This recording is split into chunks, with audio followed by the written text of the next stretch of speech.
Instagram DM update not working. Hey everybody, welcome back to our channel. In this video, I'm going to guide you on how you can fix the Instagram's DM update not working. So make sure to watch the video till the end. So if you open up the Instagram application and then you go to the DMs page and the DM is still not working, what you can try to do is, first of all, just long press the Instagram app icon if you're an Android user. For iPhone users, there's no other way than to uninstall and reinstall the app. Now for Android users, long press and tap the I button. That will basically take you to the app information page here.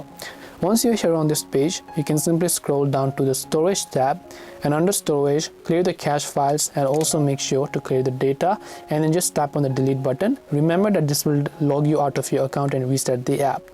Now once you've done that, also make sure that Instagram app is actually updated to the latest version. If you see there's an update button there, just update it. Whether you're an iOS or iPhone user, doesn't matter. Try to update it to the latest version and try to log in and see if you can still DM. If you still can't, then the issue is most likely with Instagram's servers, and you might just have to wait until that gets fixed from Instagram's side, because the issue could be from the server side. So you might want to wait a couple of hours. They would basically fix it very soon.